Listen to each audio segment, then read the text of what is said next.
But yeah, so lovely to have you back here again, and we can geek out about our favorite K dramas. Yeah. And I'm super excited to chat about Shooting Stars with you, I must say. I really enjoyed it because this is now the second time I've seen it. And I was thinking, oh, I know what's going to happen. Is it going to make it any less fun? But it wasn't. It's still lovely. I really, really enjoyed it all over again. Absolutely. I think I preferred it, in fact, second time around because, yeah, there were one or two little things in the opening episodes. And I think it was because it was one of the first, I think it might have been like seventh, eighth, or ninth K drama that I ever watched. So Mhm. there was a few nuances that I missed in the beginning. And then on the second viewing, it was like, okay, now I understand it. So, but that Yeah, was just a me thing. because their dynamic isn't very well. The dynamic is clear in that he's very angry with her and she's just dreading him coming back. But the fact that they were friends beforehand and that mutual friendship, that's yeah, I sort of missed that the first time round. But as a rom com, the flow is beautiful. Like the way the two character arcs move is just perfect. Mm. Yeah, I was just I don't know if it's going off Netflix in your part of the world as well, but it's leaving Netflix South Africa tomorrow. So I've Oh, been doing a rushed sort of quick rewatch through my favorite scenes. and and I just one of the things I love about it is how the past and the flashbacks are framed. You know, how they're introduced. I'm just literally watching now that scene where he's writing a letter to her, a handwritten letter, and he's mhm. reminiscing about the first time they met. And I thought that was such a lovely device to, then go into the flashback of the first time they met. Yeah, yeah. It's never like because he says, "I wrote to you, you never wrote back," and she was like, "Were you expecting a reply?" um, which, which at first you're a bit like, but then like as the more you see of their interaction and all of the terrible things he's done to her in the past, you're like, okay, yeah, I can see why she didn't reply. Absolutely. But I think that's the charm of it, of this particular show, is that it takes, I mean, those early episodes, especially on the first time I watched it, it was like, I do not want her to land up with this guy. He's so mean to her and he's chasing her into the ladies' bathroom and she's like Yeah, practically, scared of him. Don't land up with him. And then, of course, by midway, you're like, oh, he's so adorable. And, it's so sweet.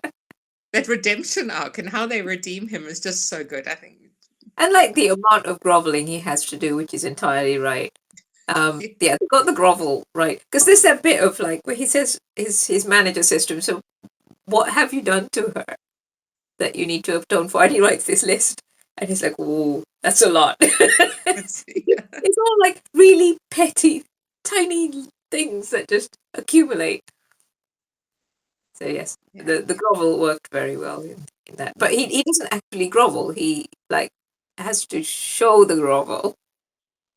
Absolutely. But there's also, because he not only has to grovel for the heroine, he has to grovel for the audience as well to win them over. And Yeah, I thought that was very clever as how they showed, all these little moments where he just builds his character and starts to redeem himself with the viewer. Like, the old couple that on the night shoot and he helps, save the guys. He's just so sweet with that elderly couple and offering them warm tea and all that you kind of go, oh, he's actually a good guy. and then like the flashback to the college photos, Mm. um, which yeah, that whole photo thing is so confusing. You're just like, what were they a couple? What? And then it all makes sense. Yeah, and then the flashback and him saying, "All right, well, I will be your model now for as long as you need me, just to save her from the grief that she's getting." And that also feeds really nicely into her reluctance to get involved because she knows, well, she didn't even get involved and she knows what it's like to be falsely linked to him. That like if she was really linked to him, how terrible would it be? So Absolutely. yeah. Effectively, that's her emotional wound. Mm. Um, because she Yeah. has a much weaker arc in a way than he does. He's got this whole issue with his mother and his childhood and all of that, which Yeah. is obviously a pretty big. And then they both have the communal emotional wound of losing a friend. But for her, really, it's a fairly smallish arc in that it's just how to deal with the public pressure of a relationship with Yeah. celebrity. But it's interesting because that is what she deals with day to day. That's her Yes. job. And like the other thing they do really nicely is they set it up in that first episode, because they set it up with the interview with her. It's the most useless job in the world is looking after celebrities and their gossip.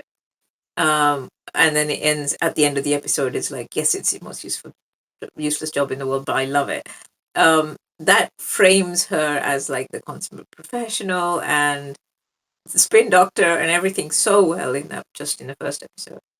Mm, Yeah, but absolutely. as you say, weaker arc. But it yeah, her arc is A, stop being quite so obsessed with work, and B, yeah, accept. Absolutely. But I mean, it's so heartbreaking when you find out why she's so obsessed with work and why she answers every phone call Every the phone minute her call. phone rings. Yeah, yeah. I also love the thing where he's trying to find a, like, when they go to Jeju Island, and he's like, "Oh, I found this great restaurant, and it's a secret restaurant." And she's like, "Well, it can't be much of a secret if you just found it on the internet." And like, she's so sensible, and he's just all over the place. um, The other thing I really liked from the secondary cat, well, she's almost a tertiary character. Um the actress who got discovered, and then she's like the head of his fan club, or massive fan, and she gets to act with him, and she's trying to like appear professional in front of him, but completely like, oh, in the background. I love that for her, and the fact that like whenever there's photos leaked, she'll look at it and she'll be like, oh yeah, yeah, that's clearly him, telltale signs. And at the airport she recognizes him immediately because yeah. but she's just got to like preserve this professional face in front of him. I loved that. That was really nice, because it's not a romantic arc. It's just a really lovely thing. Mm. Yeah, you're right. Because it's the same thing that happens in Idle Eye, except there it is part of the romantic arc. You're right. Yeah, yes, yeah. No, I really liked that. I Yeah, like the actually, same. it's a bit of a pity. I'm thinking she's the only character who doesn't really land up with a love interest at the end, isn't she? Because everybody else gets That's a happy true. ending. Yeah, I love Attorney Doe. Oh, Oh, yes. We have to speak about him because he inspired one of your characters, didn't he?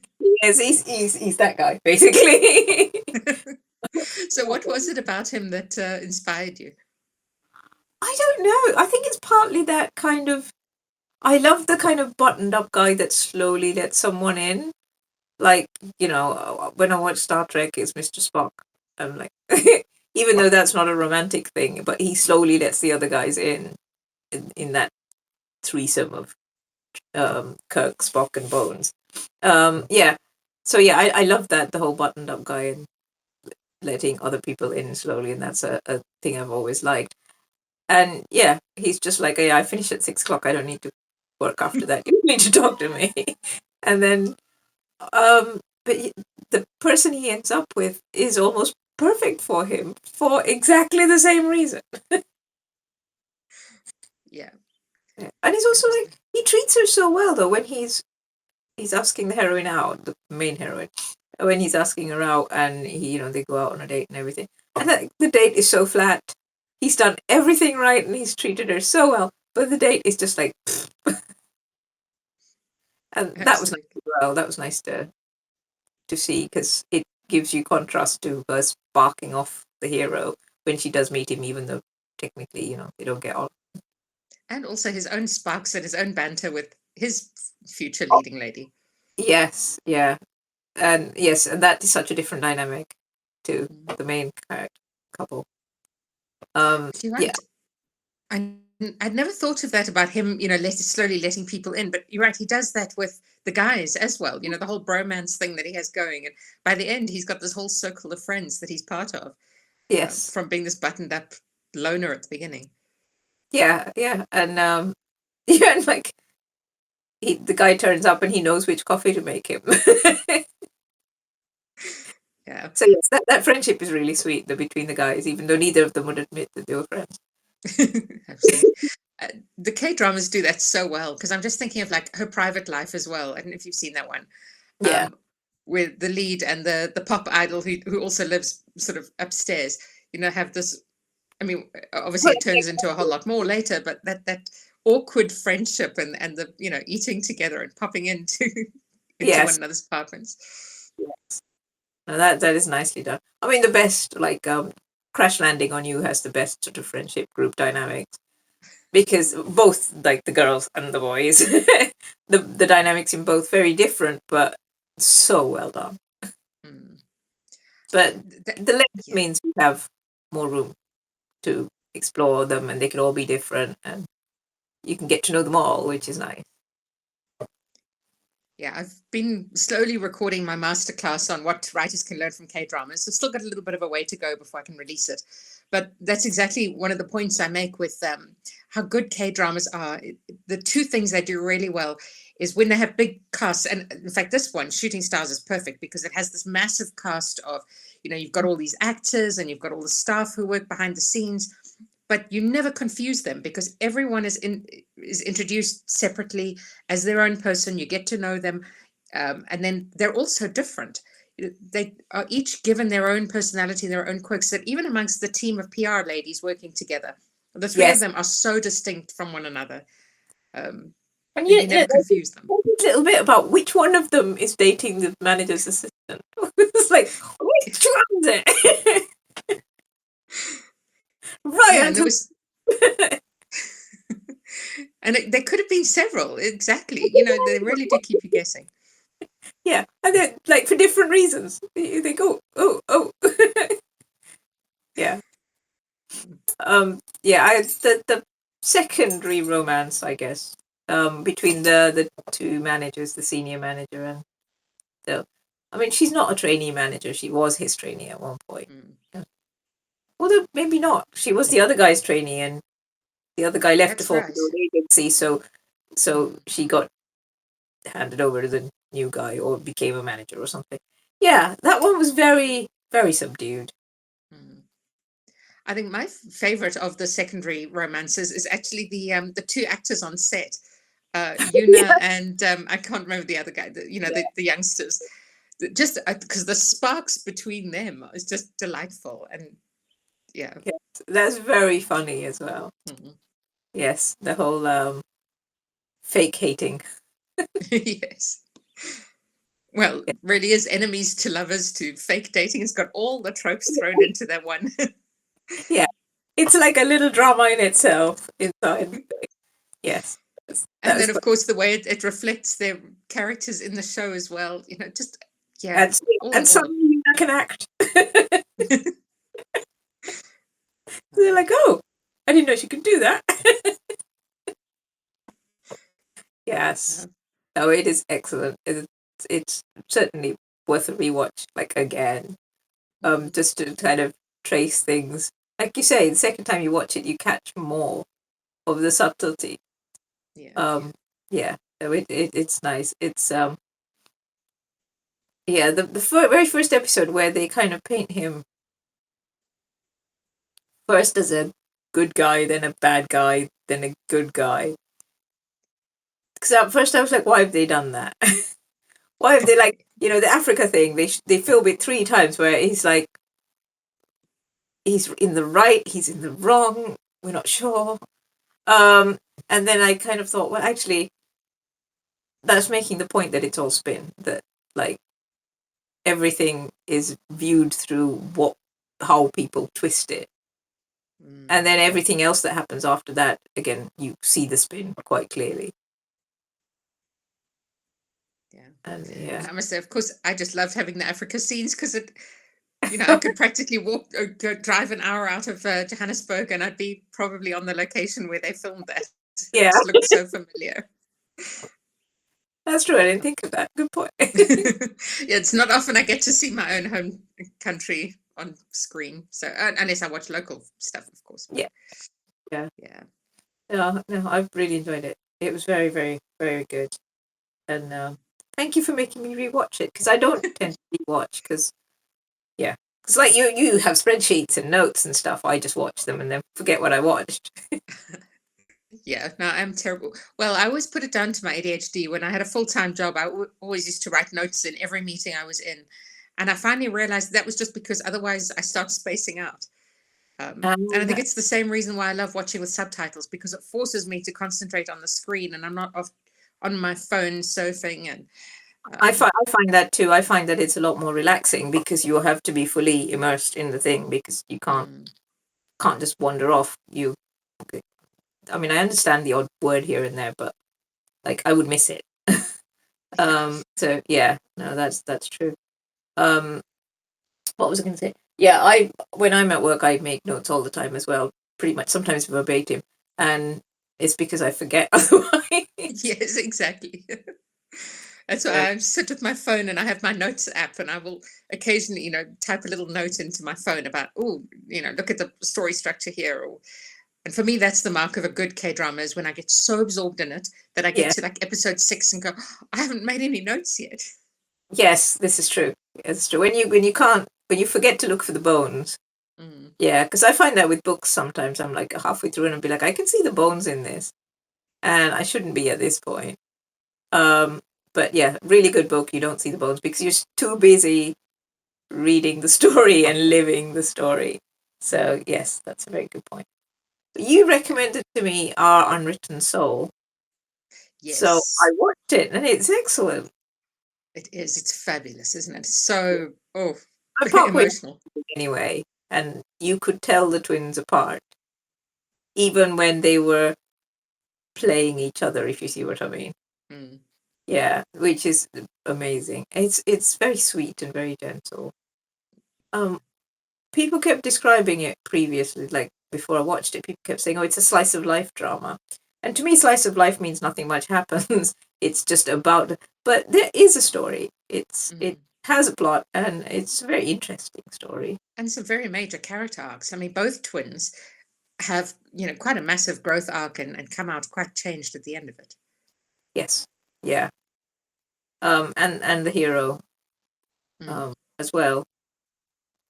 That dynamic between him and his mother is lovely. I also really liked the dynamic between the mother figures, the two mothers, mm, and between the mother and the grandmother, because those don't really start to come to the fore until towards the end, and then they are lovely. So there's the relationship between the mother and the two daughters, and then between her and her mother and the friends, and that kind of little network is very nicely handled. But it doesn't. You only see the conflicts at the start. You don't see the why and the how it gets resolved and mm. stuff. The thing with the two moms is just lovely. Once I they end think up that in hospital and they start actually telling each other what they mean. absolutely. I think that's what's so special about it is, yes, it has a romance, but actually it's not about the romance. It's about the family dynamics. It's about parent-child relationships. Yeah, Um, and about work actually, and like how mm, terribly she is treated at work just on hearsay.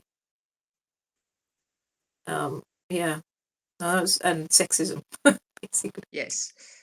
Which I find, interesting, because when you look into, Korean culture, they do not have a great, feminist culture. It is a very misogynistic culture, and yet it's so often they call it out in the K dramas. So I think hopefully, this is where we can possibly see how stories influence real life, because people are hopefully sitting up and looking and going, "Oh, this That's a good is, point. Yeah, you know, this is the flip side of this. This is what actually happens in the background, which we don't see. I mean, a mm, lot of the Korean dramas are written by women, which yes, is probably why it gets called out. absolutely." Yeah. Which I just love that, because it shows the power of stories. It can seem like the most simple, innocuous story about, mothers and daughters and a romance, and then you look at it and you go, actually, this is calling out a societal, issue. Yes, and like apart from like the major issue of sexual harassment, just how everybody else in the office deals with things, and just basically automatically believes it. Because there is like one small bit where somebody goes, I don't know, something feels a bit off. What if she's telling the truth? Um, and then everybody else is like, nah. And so this other woman just gets pushed back down again with her doubt that maybe we're the bad guys here. So yeah, that was quite nice to see. Mm. But Yeah, I found yes, that one not only very emotional, but very thought provoking as well. mm, yeah. I really, really enjoyed that. And the thing about somebody who can't read as an adult and the disadvantages it puts you in and how they compound. Um, that was also very interesting. Yeah, in fact, I mean, there's so much to unpack in that show, come to think of it, because you've also got the whole, his hearing loss and how And the way he's he, coping with and that. also about disability and Mm. how, like, his boss, who's his first boss, who's a very unsympathetic character. He uses a wheelchair. I love the fact that he uses a wheelchair, but he also walks, because most wheelchair users do, and people assume that if you're in a wheelchair, you're always in a wheelchair. So I really like that he has his cane on his chair, and he will walk when he needs to. Um, but he's not a very sympathetic character. But at the same time, as the show develops, you can see how much fighting he's had to do to get to where he is, and how much fighting he has to keep doing to stay where he is, because people look at him and see his disability first. Mm. Yeah, again, that's not something you see very often. That was my argument with Lovely Runner. I haven't seen that one yet. It's just arrived in Netflix South Africa.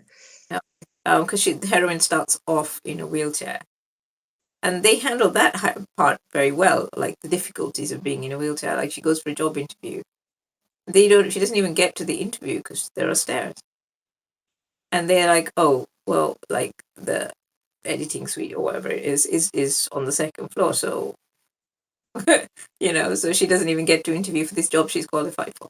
So yeah, all of that happens, and then by about episode 4, because of the time travel element of it, um yeah, in the present she's not in a wheelchair anymore, because the thing that put her in the wheelchair didn't happen, and you're like, and then it's just never mentioned again, almost like, yeah, this is a plot device, and it just felt icky. I think I had that feeling with, there's so many K dramas leaving Netflix this month, and I've been making a list and watching the first episodes and trying to decide which ones to pursue. And I watched the first episode of Angel's Last Mission, Okay. and I had the same thing. It's she is blind, or visually impaired, because I think she has minimal vision, and I was like, oh, this is going to be an interesting show. And then I watched the first episode, and I was kind of like, yeah, that's not bad. And then I read the write up and realized that it looks like in episode 2 she gets surgery and it's all fixed and it's going to go away. And I was like, you know what? I don't think I'm going to waste 16 hours of my life on this if they're going to Yeah, take the disability and sort of just fix it magically in episode 2. just like a plot moped thing. Yeah. Exactly. Yeah. So what are you watching at the moment? I am currently watching his My Royal Nemesis. Yes. Is releasing 2 episodes a week. So and I've just started watching The Wonderfuls, I which haven't heard of that one. it's a superhero one with Cha Yun Woo and Park Yu Bin, Attorney Woo, and she's so different. It's kind of really weird, because you're watching this character and suddenly she'll, like, you'll recognize Attorney Woo in the face, and you're like, oh, it's the same person, but completely different character. So I've only watched 1 episode, and we're just discovering the superpowers. Don't know why or how they think together. Apparently, it's a unpublished draft of Stan Lee's, so Oh, really? it's got good superhero pedigree. So, yeah, I think it's a shortish one, about 10 episodes. Um, so yeah, so I've just started watching that in while I'm waiting for the rest of the Royal Nemesis. The Royal Nemesis is okay, put it that way. It's fun, and it's compelling enough, but probably not a rewatch. Mm. That's Um, interesting. You say about the same you see the same actor and they're playing a very different role. I've just rewatched Healer quickly because that was also going off Netflix, that is amazing. and It's the best. oh yes, definitely 5 stars. Oh, But so Park Min Young was, I've seen her in quite a few things. Obviously, Secretary Kim and her private life, but then I saw her in a Chinese drama on YouTube that was completely random. I don't know how I stumbled across it, And I Uh-huh. actually started to loathe her character there. She was just so annoying. And of course, Healer was the first show I'd watched with her in it again after this Chinese drama. And for the first few episodes, all I could see was that annoying character from the Chinese drama. It took me a while to get over that and sort of warm up to her again. She's so So, young in it. mm, She's like really young. They both are. they They're both are, really yes. young. Yeah. Yeah. Oh no, Healer is wonderful. The reason I watched Healer, there's a group called the Writing Gals. Mm, They write clean and wholesome. Um, there used to be 6 of them, and they had a podcast, and they also had like they ran a conference one year. And I went to the conference. I did a talk for them about Canva, and as part of that, I got a ticket to the conference. And they all are all big K drama fans, and they gave a lot of talks, and a lot of the talks referenced Healer and Flower of Evil, both of which are excellent. And yeah, I watched Healer. I had watched like I don't know 20 minutes of it and thought, nah, it looks like action, not for me. But because they kept going on about it, I watched it and it was brilliant. I love Healer. absolutely. Well, I'm hoping next week to get author Tanya Wilde on here, onto Substack, to talk about Healer, because it's one Ah, of her favorites as well. So, yeah, no, yeah, Healer is brilliant. excellent. Like the whole the thriller plot line and the romance plot line and the whole family dynamics, Mm. historical, everything just measures together really, really well. And the acting is superb, obviously. And I mean, the pacing is incredible because so often, I think that one was 20 hours, wasn't it? Mm, And so often with those longer dramas, I feel like, especially around the middle, they get that whole saggy middle syndrome, and yeah, some episodes drag, others don't. That one just kept me engrossed every single episode. There was like not a single slow episode. yeah. I mean, the storylines were because there was what at least 3, possibly 4 in there, and they were all compelling, and they swapped. So like as one phased out, one phased in. It was very good. Um, yeah, no, Healer is a one that I would watch again definitely. Also, I love the dynamic um between him, the ghost, and the handler, Oh, yes. Yeah. and I watched it when it was still new to me, the whole K drama thing, and like, he calls her Miss No in the subtitles, which is like okay, it's kind of formal, but then I realized that he actually calls her Ajuma, which is auntie, which is a different dynamic entirely. Yes. um, and yeah, and that relationship between the two of them, and the whole cat and mouse thing with her and her former trainee, the detective. Mm. That guy is in everything.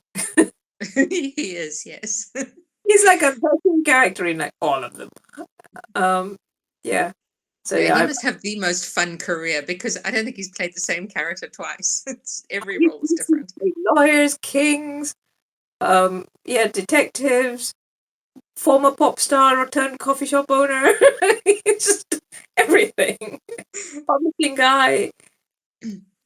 Yes, he is in everything. Solid pair of hands, I think. Yeah. There's quite a Is it few. even a K drama if he's not in it? Yes, yeah. There's a few like that. You're just like, oh, it's him again. Yeah, and the grandmothers. There's only like 2 grandmothers. Yes. Yeah. What else have I watched? I watched Twinkling Watermelon.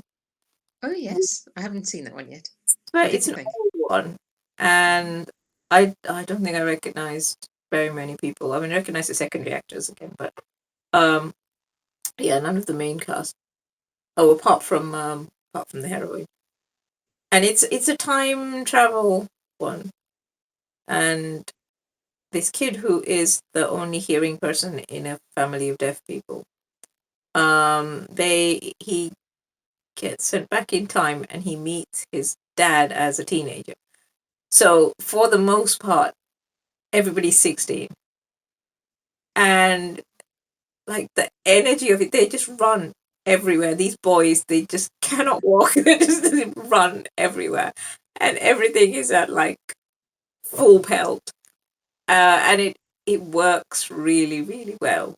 And because of the time travel element, some things change, and you're like, oh. What does that mean in the future now that this hasn't happened? And then at one point you find out that there's a second person who's come back from the 90s, and then like you're just like, is it them? Is it them? Is it them? And stuff like that. So there was a lot, and it was really nicely done. And there were things where he notices that something is off, but he can't put his finger on what. And that's or usually where it was something from the 90s that he's seeing it, but he's so used to seeing it in the 90s, it doesn't register as odd in the 60s, 70s. Yeah. And yeah, and that's quite cool as well, because you obviously we're watching it from even further forward. Yeah, I loved Twinkling Watermelon. The romance was, I mean, the whole thing is about the romance, but the film is not about the romance. It's about the friendships and the kids basically and their friendship groups. And yeah, I loved it. I think it's wonderful. And again, deafness comes up a lot, but nobody gets fixed. Even with the time travel, nobody gets fixed. But they are successful. So from the very beginning, his parents they run a restaurant, and they have successful lives. They have a family. They have this restaurant, but they are both profoundly deaf, and that positivity remains. Good. I think I must put that on the list to watch soon. Yeah, I don't know. Is it on Netflix? I can't remember. For a little bit, I had. Yes, it is. I spotted it the other day when I was scrolling through. Yeah, but yeah, I'm trying to quickly watch Blood before it goes off. I don't know if I'm going to make it because it's turns out another. I don't know why I keep picking the long ones. I'm quite ruthless now. If it's more than 24 episodes, I'm like, no. Yeah, well, this is only about 20, but I'm only 6 in, and I think I've got like 3 or 4 days left to watch it all. So yeah, yes, I'll be binge watching. Luckily, I've finished all my edit work, and I have no major client work on my plate. I was going to spend this week working on my own novel, but clearly that's going to have to wait until I finish binge watching Blood. A week here, no there. Yeah. I'm just starting a new one, which isn't due for ages, so I'm not writing super fast. But I've got myself a part-time real job just to get out of the house. Yes. Yeah, so I'm doing that, which keeps me busy, which also means less time to write or watch. Yes. But we do also have to pay the bills and not be and get out into the real world. We've got to refill that well. It's hard to write stories when you're literally just in the same 4 walls all the time and only see yourself or your family. Yes, true. Yeah, you start to go slightly nuts. Or more nuts. I don't know. And let's face it, the inspiration is mostly outside. I mean, yes, K-dramas are inspiring and stuff, but most of the inspiration happens outside of our homes. You've got to actually get out there and be and also part of life to get it. How people talk changes with time, and you don't notice that if you don't actually go and hear real people talk. So yeah, no, it is important to get out there. As you say, what would you write about otherwise? Exactly. Yeah. What have you been watching then? So, because it's it's been a while since we spoke. Yeah, well, it's probably been about a month. I've been watching lots of Chinese short dramas on my phone, which is also very addictive. There's the 2-minute ones. Yes, those little 2-minute, which is interesting because that's actually inspired the book that I'm writing this year, which I'm trying to keep the chapters very short and sort of with that feeling of, not lingering too much. Just we'll see if it works. But I'm having fun with it, which is the most important thing. And also, they are so tropey. A lot of them are very over the top and, quite frankly, terribly misogynistic and abusive to the poor heroines.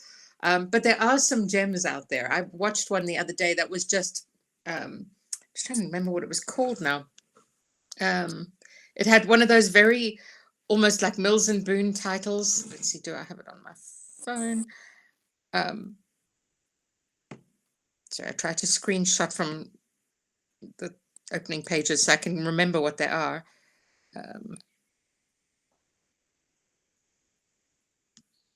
No, it looks like I didn't screenshot that one. It just had one of those very sort of tropey, um, sort of.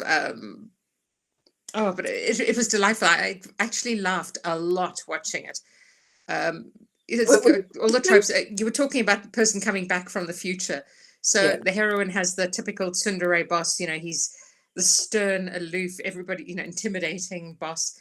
And her brother wakes up from a coma and comes rushing into this company meeting, hugs her boss and calls him brother-in-law. And from then on, it's like, and the brother was just so delightful, and he kept pushing the heroine and her boss together, So he'd been to the and they future. land up in this contract marriage, and it's got every trope you can think of thrown in. But it was delightful. I actually laughed a lot watching it. Yeah, well, I mean, it's interesting you said Mills and Boon because Harlequin, who owned Mills and Boon, partnered with a short microdrama company. Oh, really? I didn't know that. It's an AI microdrama company. Oh, But I think they kind of do a combination of real animators and AI. Based in America, but came out of East Asia. Well, came out of South Asia, actually, India. Um, and yeah, so I think that's a really interesting development. Most of the press around it has been like, oh my God, AI. mm, But the idea of Mills and Boon would feed quite nicely into the microdrama trope. They're it short would, books, they're yes. very focused. So yeah, I think that might be a thing that And the happens. advantage of tropes, and let's face it, Mills and Boon novels and Harlequin novels are very trope heavy, is that there are it's got that instant recognition of, okay, I'm getting into a contract marriage or a fake dating or a, best friend's brother story or whatever it is. And I know I know what I expect to happen. It may or may not happen that way, but that you kind of you know what to expect. You kind of it's familiar, and I like that. Yeah, Yeah. I'm writing my just started writing my third Mills and Boon, but the second one, oh my goodness, it's the hardest book I've ever written because I've come from writing longer trade romance, and I like my secondary characters. I like having a group of people and community and all that. And there's no room. You only have 50,000 words. There's no room for subplots. There's no room for secondary characters. And oh, it was so hard because you have to hit the tropes. You have to have enough depth and the emotional arc and all of that, but only 50,000 words. And yeah, my pacing was all over the place. I had to basically rewrite the whole book about 3 times to get it to fit. Oh, wow. So But yeah, yeah, I have a theory that second books are always, I remember who was it, Liz Fielding used to call them pineapple books. Um, but it's always the second book of a series, the second book with the new publisher. They always seem to be much harder work than any other. yeah. I mean, yeah. I was just like this. I've written like 20 odd books. Why is this one so hard? But yeah, it was the second book for a publisher that really knows what it wants, which is unusual. And how So are you enjoying writing for them now that you've got over that hurdle of book two? I'll let you know when I've written book 3. I really like my editor, which makes life so much better. Mm, Because it's a lot easier to take feedback if you know you like the person that's giving it to you. mm. So yeah, so it's been a learning curve, and it's actually been good for me because it's made me really think about every word that you write. Like do I need this? Do I need this description? Do I need this?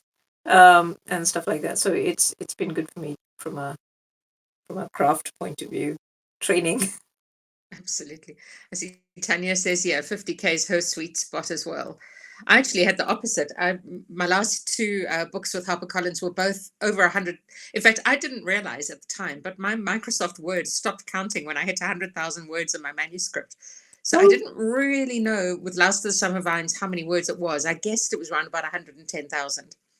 And right. I remember my editor coming back to me and saying, um, please lose 10,000 words because ideally we want to get it in under 100,000 because we're finding that's the sweet spot. So it was, again, as you say, really going in. I think I only cut one scene. It was around about 3,000 words. The rest of it was just tightening up within the actual scenes, tightening up sentences and phrasings and pacing. And it was a very good exercise. I learned so much doing that. So my next book I wrote for them, the second one in the set in Italy, I I've nailed it. I got it in just under 100,000. I sent off the book. She came back to me and she said, "Oh, we're finding the sweet spot is around 90,000 words. Can you lose?" At Yeah, least this time around, I knew I could do it. mine are normally about 80. 80 is what I'm comfortable with. But I tend to always, like, my first drafts tend to always come in at about 50, and then I add stuff. And that's kind of my normal process. But with Mills and Boone, I had to write very sparsely anyway, and then I had to really make sure that every scene needed to be there, and combining scenes and stuff to get the word count down to 50K. It was quite an experience, and yeah, like I say, hopefully it means that I write tighter now. Yes, absolutely. Yeah. Good. I see Tanya agrees on the second book issue. Yeah. So it's not just me. I think your second book, like your terrible second novel, could be like your 14th novel, but it's just going to be the terrible second novel. And I think so much of it is probably in our own heads because now, we go into it all excited in book one and we're sort of riding the high. Book Yeah. two, we now put all the pressure on ourselves. Okay, I've done it once. Can I do it again? What if this publisher hates me, never wants to renew with me? And, all that stuff that goes on in our heads. I think there's a lot of that. And I think the first one you write for you, Mm, the second one you're suddenly writing for two people, you and the publisher. And yeah. that's different. Yeah. Still, it's all good. So out of interest, what led to the shift to Harlequin or to Mills and Boone for you? Um. Oh. Uh, I have, like, always really admired them. I didn't read a lot of them, to be fair. There's a few authors that I know and trust, and I read them.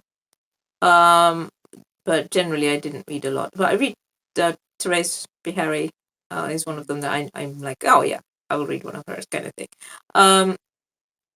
And I met Mills and Boone editor at an RNA event at a conference at breakfast. I couldn't find a place to sit. The Mills and Boone editors were all sat together, and I said, I promise not to pitch you anything. I'll just come and have my breakfast. Is that okay? And I got chatting to one of the editors, and she had read one of my books. And she went, oh, I read this. I really enjoyed it. And I was like, oh, wow, that's, you remember me. That's really cool. And she said, oh, have you considered writing for Mills and Boone? And I said, oh, I don't think I have the voice, because you do have to have that kind of Mills and Boone voice, if you know what I mean. And she was just like, oh, well, you don't know till you try. And then I kept running into her over the course of about 5 years. I kept running into her at things, and she'd be like, oh, do you want to send something in? I'd be like, no, I don't have anything. I, haven't really considered writing for Mills and Boone. But then, yeah, one year I was just like, actually, I do have something, which I had been trying to map out as a beat sheet for a what do you call it, Hallmark Christmas movie. And she said, oh, well, send it to me and we'll see if it might fit with Mills and Boone True Love, which is the one which has no spice in it, which is great because I can't write spicy scenes. So I had to very, very quickly turn it into an outline and send it to her. And then she said, send me some chapters.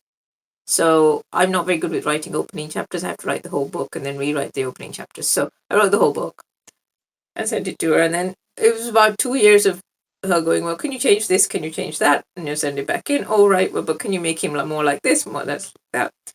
And I think one of the problems that I've had was that Mills and Boone heroes are not, they have to come across as alpha. And I like heroes who are vulnerable and not alpha. And a lot of the edits work, and you make him less vulnerable at the start.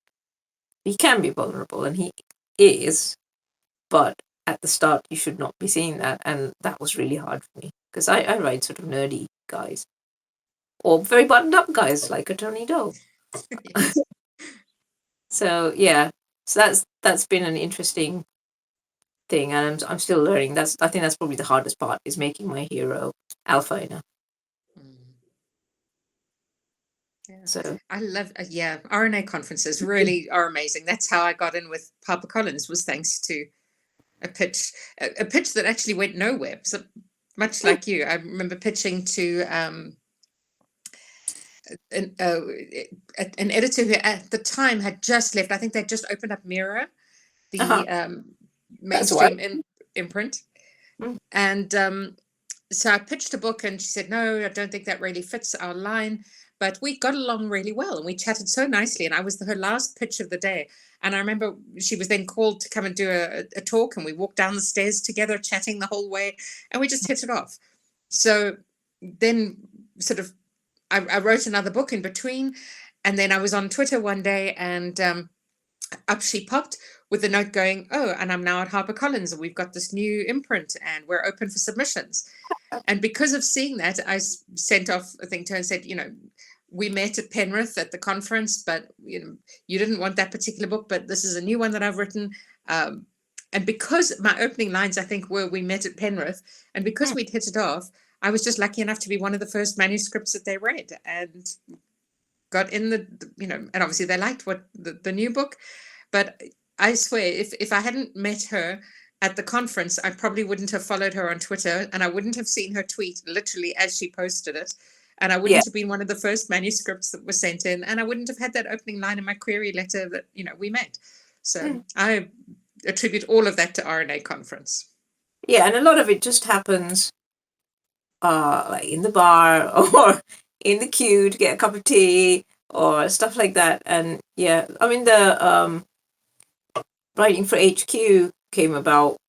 I hadn't actually met this editor. She had read one of my other books, and then so she read A Convenient Marriage, and then she'd gone and looked me up and read a different one, and so she basically emailed me and said, "I want characters like this and issues like this, but style of this.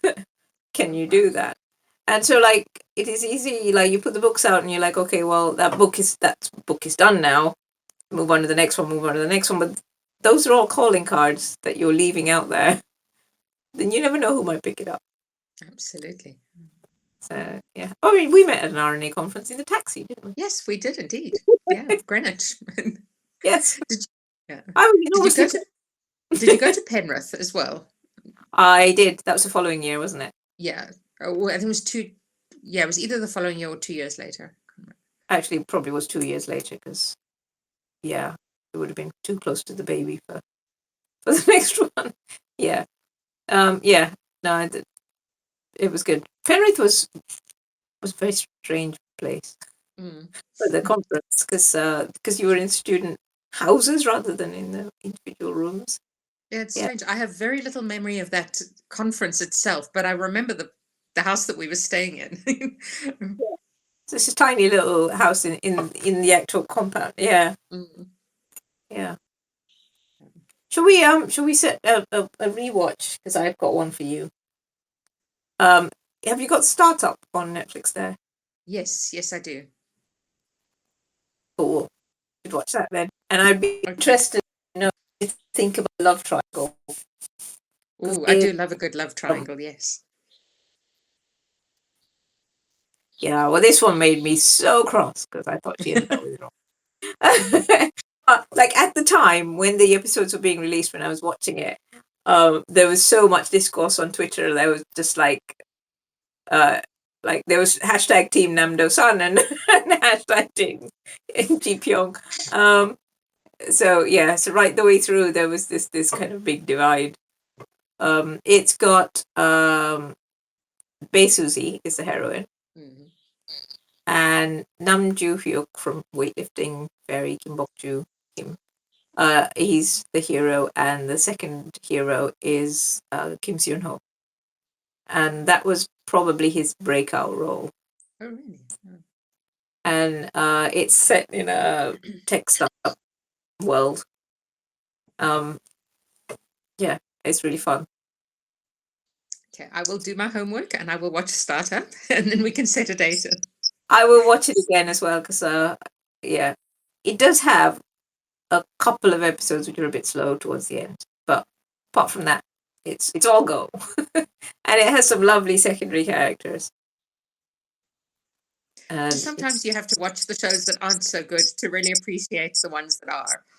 yes, the ones that don't have the weird slump. Yes.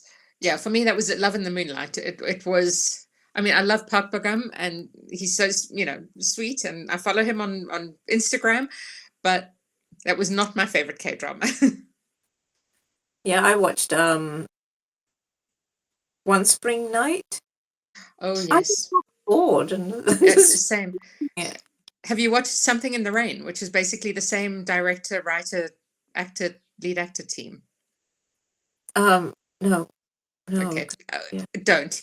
If you thought One Spring Night was slow and boring, Something in the Rain actually was. I think I watched quite a bit of it on fast forward. And the song, oh my goodness, they play the same song over and over and over again. I think they did in Healer as well, but in Healer I didn't mind it. But in Something in the Rain, it was just like, if I hear this song one more time. And So it's every time the just song came on, I started skipping. atmospheric walking, atmospheric looking sad. Yes. There was a lot of walking in the rain under umbrellas in Yeah. Something in the Rain as well. Yes. Yes. Skip 10 seconds, skip 10 seconds. Yeah. So yeah, the newer ones don't do that so much, I guess, because they're much more attuned to an American audience. Maybe. But also, yeah, it amazes me how many, when you go and look at the reviews, how many people rave about those two movies and they just love them. And I'm like, no, thank you. Yeah, too long. Yeah. And yeah, I'm looking forward to seeing what The Wonderfuls ends up being. Yeah, I watched Boyfriend on Demand, which I thought was okay. Yeah. I watched it mainly for the amazing cameos. Yes. The cameos were just awesome. Yeah, and I watched Phantom Lawyer, which was it was fun and it was compelling, and I wanted to know what was going to happen next. But again, maybe not a rewatch. It's kind of like, you know how you watch crime dramas and you have the crime of the week. Yeah. It's a bit like that. Okay. Yeah. Yeah, and Yu Yun Seok. And the character he plays is kind of sweet and naive. And having seen him in When the Phone Rings, where he is just so focused and so ruthless, yeah, he's equally believable in both roles. Well, I had the same. The very first time I saw him was in Warm and Cozy, where Right. he's very much younger. I mean, I think it was like 10 years between that and When the Phone Rings. And again, the characters were so different. He'd really grown up, and I was like, is this really the same actor? I could hardly believe it. But it sounds like what you're describing is very similar to his role in Hospital Playlist, where he was also the sweet kind of. Yeah. Of course, you said you didn't watch that one. And especially he was the pediatrician there. So the worst storyline for you. Yes. No sick children. Yeah. I mean, I can do the odd flashback if I know they've survived to adulthood, but but yeah, I don't watch hospital. Good. Well, we've got some homework then before the next time we meet, and it'll be fun homework. I will enjoy watching stuff. So I'll probably get just as cross. Good. Okay. Well, we've talked for nearly an hour already. I mean, I know we could probably do this for another hour because. Yeah, but I should go and do some like actual writing or something anyway. Yes. Yeah, I'm going to go back to binge watching Blood in the hopes that I will manage to crack all 20 episodes before Netflix removes it. It is certainly very interesting. It's I don't know if you've seen it at all, but he's a vampire, right? And a doctor, a surgeon. So he's working with blood all the time. But there's like a mystery element and from the past, as one would expect with K-drama. Yeah, so it is quite good. It's a little bit more, slightly edging towards horror, a little bit more like Hotel Del Luna kind of horror. Okay. Which is not really my thing, but it's keeping me hooked for the moment. So that's good. That's good. That's good. Yeah, I think I might have looked at it and thought, no, it looks gory, and just dismissed it. But it is a bit, yeah. Yeah.